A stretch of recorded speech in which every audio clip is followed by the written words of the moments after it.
Now next topic is addition of vectors. Next topic is addition of vector. Two vectors. Addition of two vectors.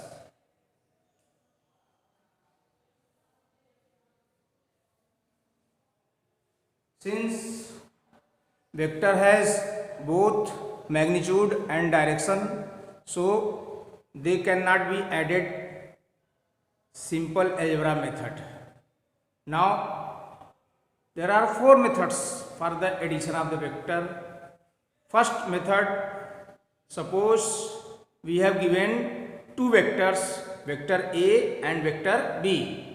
Two vectors, vector A and vector B. Now how we will add vector A and vector B? For this first method, draw the vector A. Draw the vector A.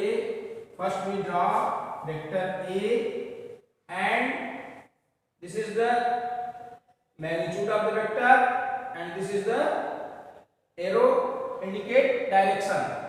First we draw the vector A, and from the head of vector A we will draw vector B. From the head of vector A we will draw the vector B. Now we will draw resultant vector R. This is equal to vector A plus vector B, but resultant vector is drawn from the tail of vector A ending with the head of vector B. Thus we can say that magnitude of the vector A plus B can be determined by measuring length of vector R.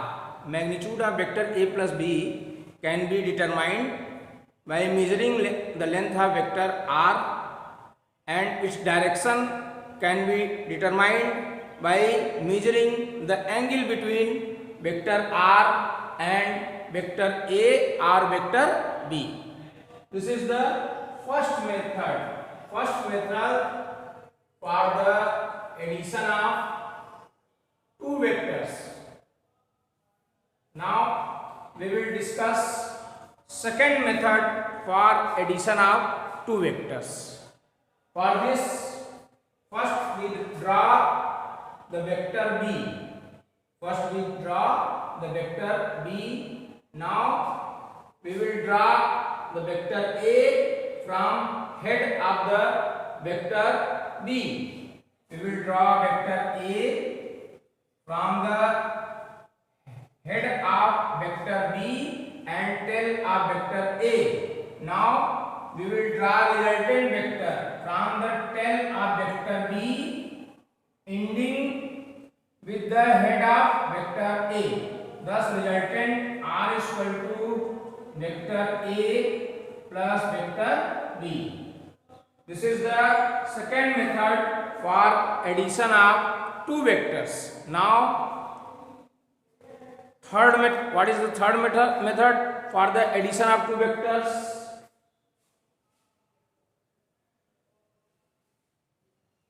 Second method is also known as method of triangle of vector addition. Second method is also known as method of vector of triangle addition. Now third method is method of parallelograms of vector addition.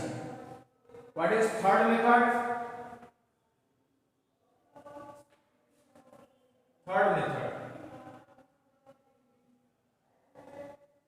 In this case, we draw two vectors, vector A and vector B, from the same initial point and complete the parallelogram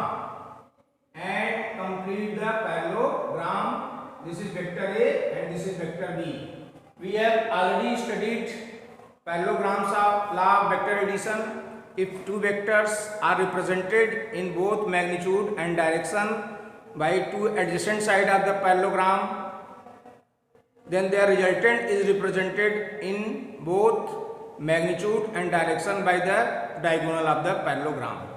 Thus, resultant vector R, this is the resultant vector, this is equal to vector A plus vector B. This is the third method for addition of vector. Now we will discuss fourth method for the addition of vectors.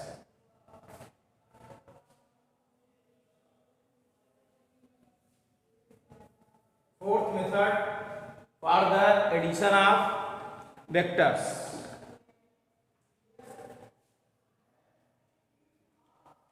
Suppose we have two vectors, vector A and vector B. We have two vectors, vector A and vector B. Now the resultant, this is vector B, resultant vector R.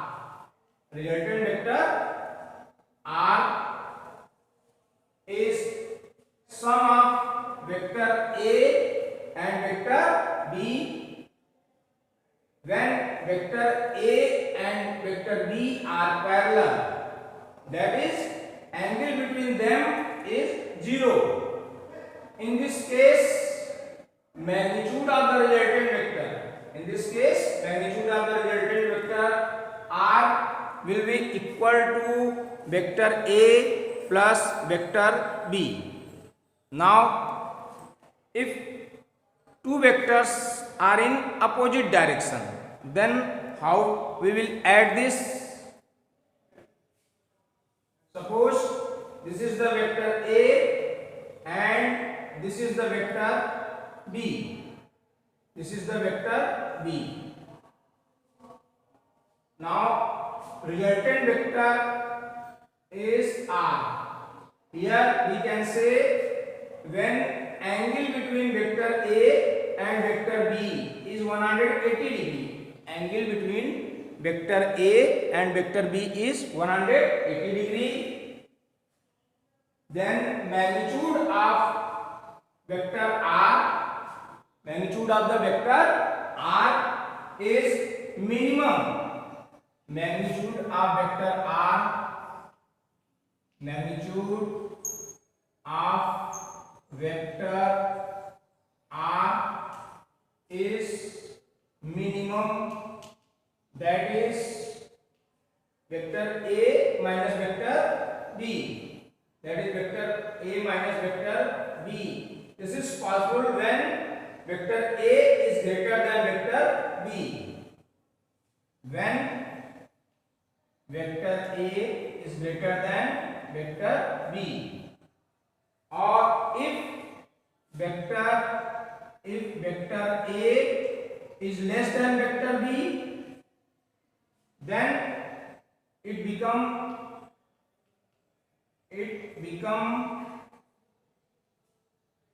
vector B minus vector A. If vector B is greater than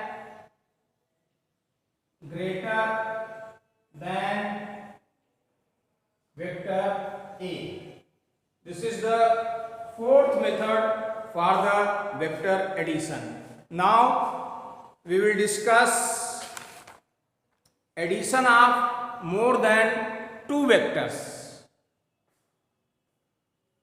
Addition of more than two vectors.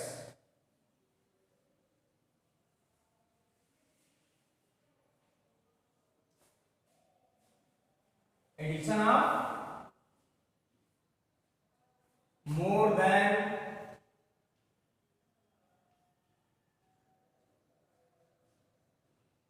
two vectors.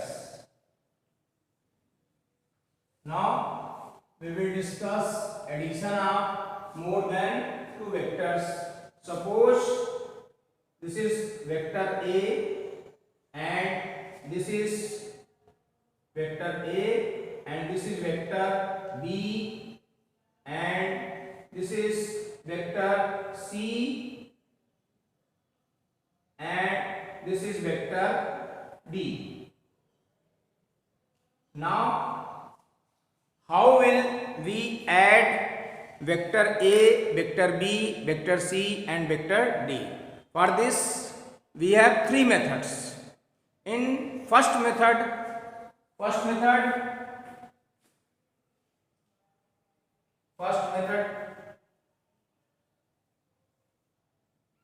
that is, first we draw vector A. And from the head of vector A we draw vector B. We draw head of vector A, we draw head of vector A and tail of vector B. Now suppose resultant of vector A and vector B is vector E. Vector E is equal to vector A plus vector B. Now we will draw vector C. We will draw vector C from the head of vector B and tail of vector C. Now we will draw the resultant of vector E and vector C by tail of vector A and ending with the head of vector C. This is suppose vector F. This is equal to vector A plus vector B plus vector C. Now we will draw vector D. We will draw vector D from the head of vector C and tail of vector D. Now we will draw resultant vector R. Which is equal to vector A plus vector B plus vector C plus vector D. Resultant vector R is equal to vector A plus vector B plus vector C plus vector D. Now we will apply second method. How these vectors can be added. Second method. First we draw vector A.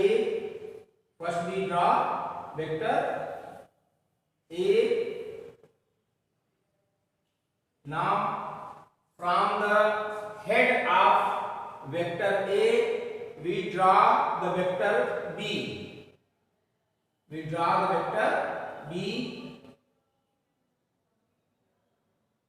From the head of vector A we draw the vector B and now we draw vector C. From the head of vector B and tail of vector C we draw the vector C. Now we will draw vector D. From head of vector C and tail of vector D. Now we will draw resultant vector from the tail of vector A ending with the head of vector D.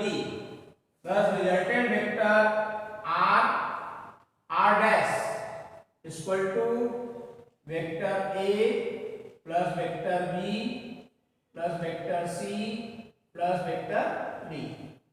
This is the second method of vector addition. Now third method. This is second method and third method.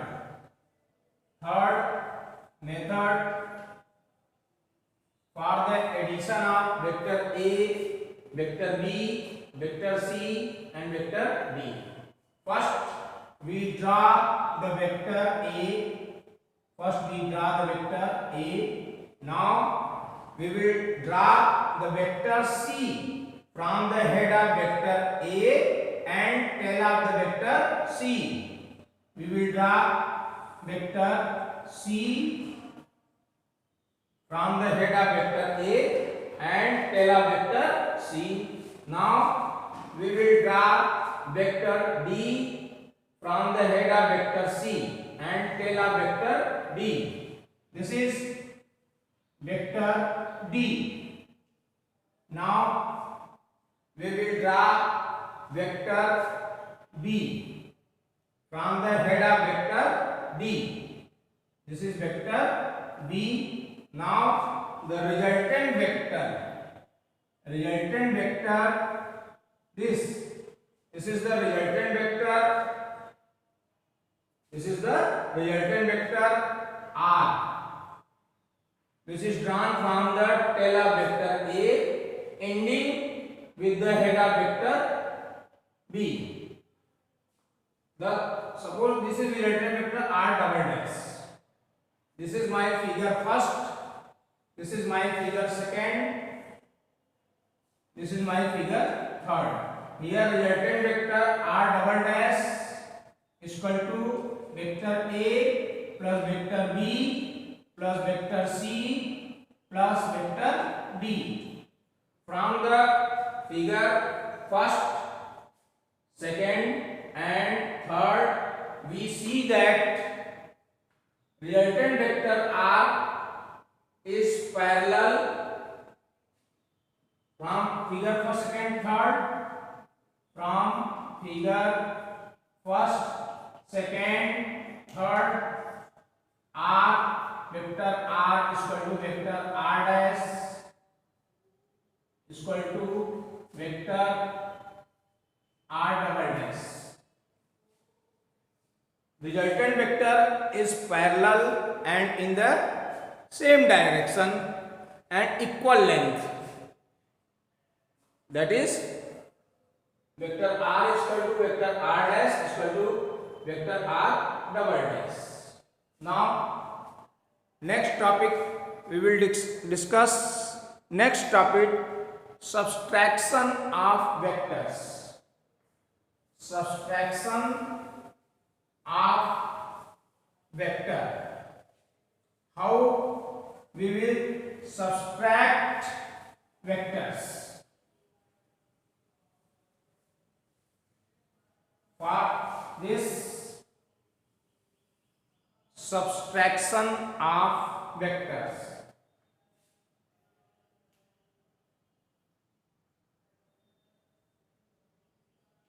subtraction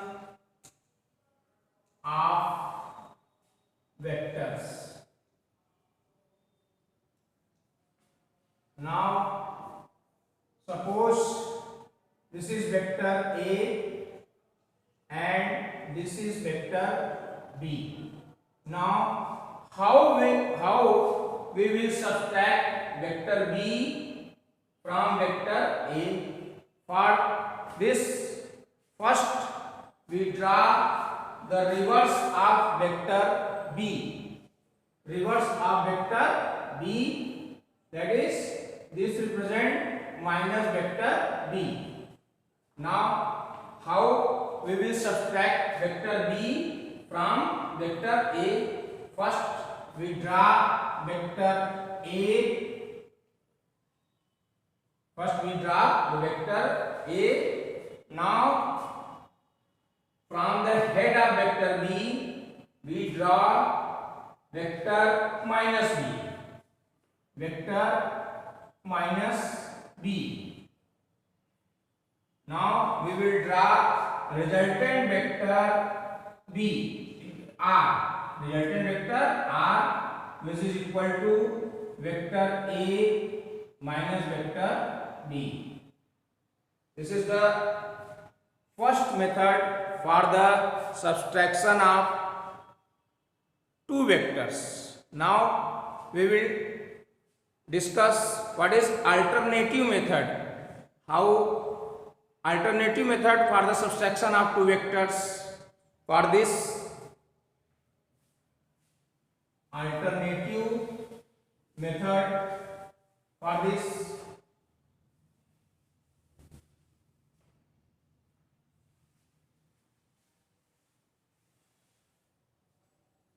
alternative method,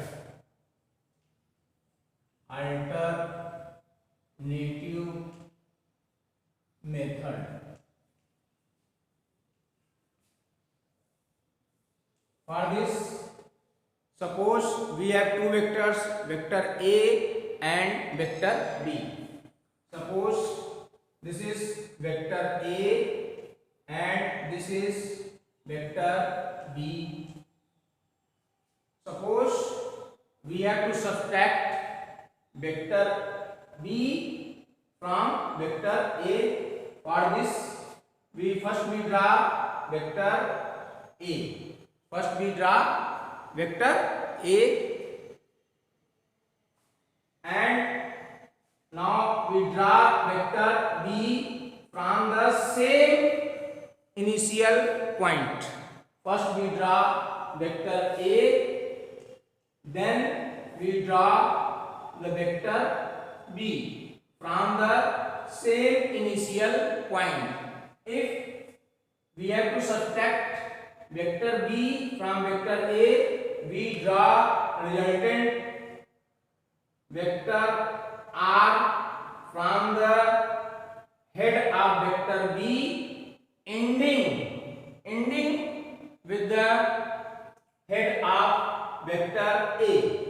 That is, vector R is equal to vector A minus vector B. Now, suppose we have to subtract vector A from vector B. For this, we have drawn vector A and vector B from the same initial point. First, we draw vector A and vector B from same initial point. Now we have to subtract vector A from vector B. Then we draw resultant vector from the head of vector A, resultant vector from the head of vector A, ending with the head of vector B. Ending with the head of vector B. Therefore, we can say resultant vector R is equal to vector B minus vector A. Now we have seen that addition of the vector follow commutative law, but subtraction of vector do not follow commutative law. That is, A minus B is not equal to B minus A, but A plus B is equal to B plus A. Now we will discuss multiplication of a vector by a scalar. Multiplication of a vector by a scalar. Multiplication of a vector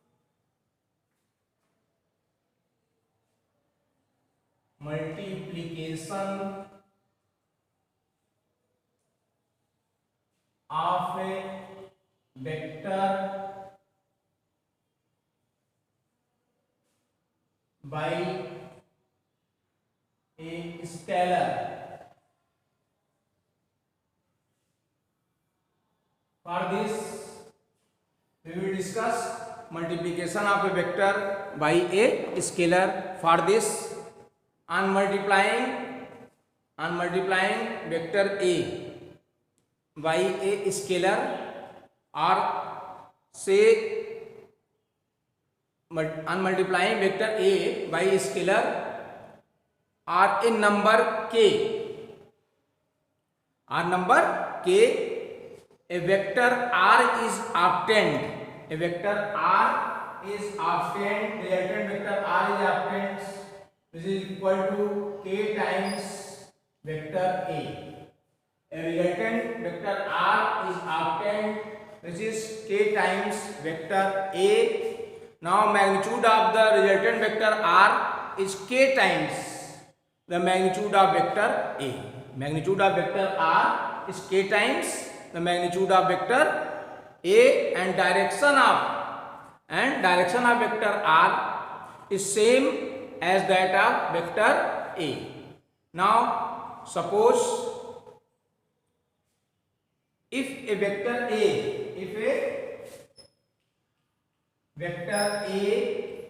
is 5 centimeter long, vector a is 5 centimeter long, then what will be vector in east direction?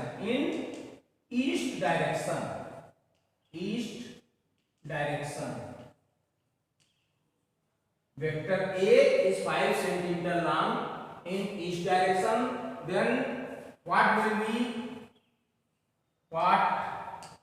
be minus 2 vector a. Then we will draw for this, we will draw 10 centimeter long. This is, suppose this is 5 centimeter long in east direction, then we will draw 10 centimeter long in west direction. This is east direction and this is west direction. Thus vector a is 5 centimeter long directed towards its, then minus 2 vector a is 10 centimeter long towards west direction. Now we will discuss what is uniform circular motion. Can you tell me what is uniform circular motion? Next topic is uniform circular motion. Uniform circular motion.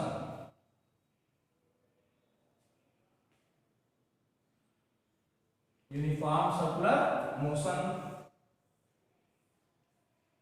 If a body is moving with a uniform speed in a circular path, if a body is moving in a circular path with a uniform speed, then this type of motion is called uniform circular motion. If a body is moving in a circular path with a uniform motion, then this type of motion is called uniform circular motion. Now next question is, how can you say that uniform circular motion is an accelerated motion?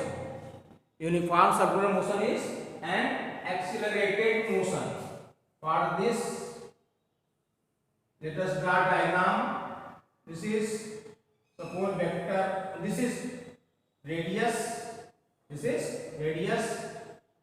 and this is velocity of the body.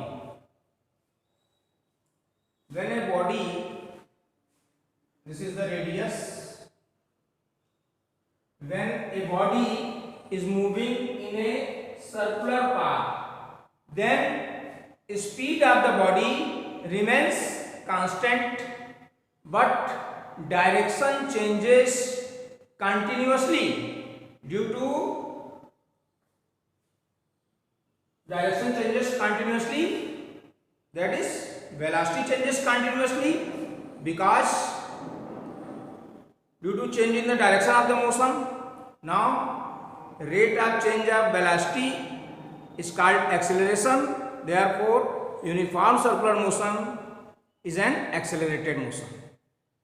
Let us repeat this. when a body is moving in a circular path, then speed of the body remains constant, but direction of the motion changes continuously. Since direction of the motion changes continuously, it means velocity of the body also changes continuously, and rate of change of velocity is called acceleration. Therefore, uniform circular motion is an accelerated motion. Now, next topic, angular displacement. Next topic is angular displacement. Angular displacement. Angular displacement. Suppose a body is moving in a circular path. This is center. Suppose the body at starting position P0, and now suppose this is the at time T1, its position is P1, and at time T2 its position is P2. Suppose a body is moving. First we will tell you what is angular displacement. Angular displacement is defined as angle swept by radius vector in a given time interval. What is angular displacement? Angular displacement is defined as angle swept by radius vector in a given time interval. Suppose a particle start from position P0. Particle start from position P0. Its angular position is θ1 at time T1, and angular position is θ2 at time T2. Suppose particle start from the position P0, its angular position is θ1 at time T1, and angular position is θ2 at time T2. Then this become delta theta. Delta theta, that is delta theta is equal to θ2 minus θ1, and delta t is equal to T2 minus T1. Now we will tell you, suppose body travels distance delta s from P1 to P2 in time delta t. Body travels distance delta s in time delta t. Thus we can say that delta theta is the angular displacement. Delta theta is the angular displacement of the particle in time delta t. Since we know that angle is equal to length of arc upon radius. Length of arc upon radius. Angle, that is delta theta, length of arc delta s upon radius r. Now unit of angular displacement is radian, and it is a dimensionless quantity. Thank you.